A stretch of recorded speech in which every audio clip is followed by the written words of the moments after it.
John chapter 12, verse 23. But Jesus answered them, saying, the hour is come that the Son of Man should be glorified. Most assuredly I say to you, unless a grain of wheat falls to the ground and dies, it remains alone. But if it dies, it produces much grain. He who loves his life will lose it, and he who hates his life in this world will keep it for eternal life. For if anyone serves me, let him follow me, and where I am, there my servant will be also. If anyone serves me, my Father will honor.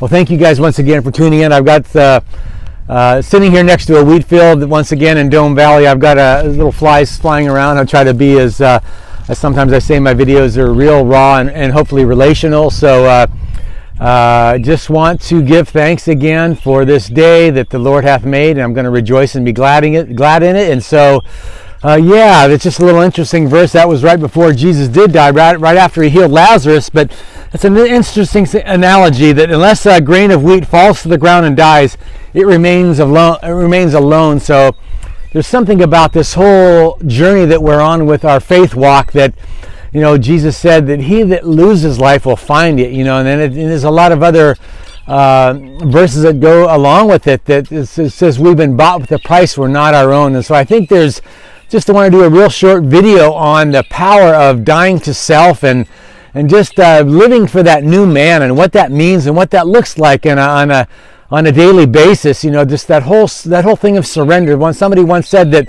surrender is the landing pad for King Jesus and the kingdom to come in and just have a way in our lives. And so there's some important analogies. What Jesus said another time, he says, deny yourself, pick up your cross and follow me. So there's something about that principle. It's a very powerful principle that when he that loses life shall find it, unless something dies, unless a grain of wheat dies. And so there's a really an amazing principle there that I pray that you would give it to the Lord, and that you would ask yourself, what does that look like in my life? How can I surrender? And so it actually says in the book of Revelation 12, it says as an interesting verse, and it doesn't say how we have eternal life, but it says how we overcome. It says by the blood of the Lamb, and then it says by the word of our testimony, and the third one it says, then they did not love their own life unto death. So I'm here to just maybe plant a little seed today as we sit in this wheat field in Dome Valley,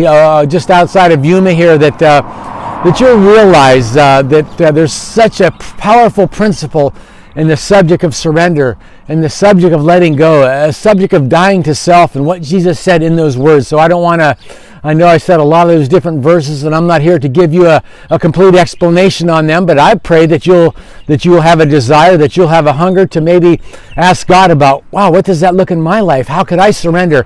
Because there's such a freedom. A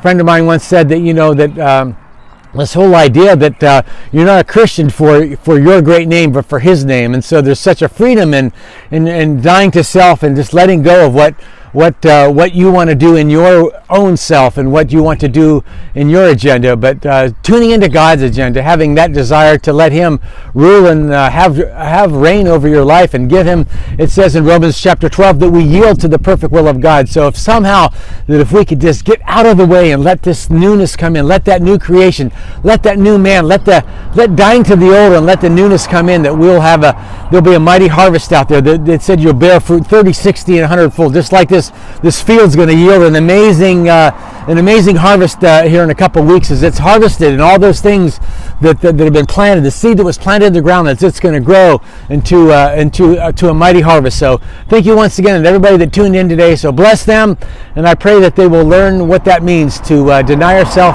pick up your cross, and follow you. So thank you once again. You guys are amazing, and tune into what God has planned for you in that season of surrender. God bless you guys. You're amazing.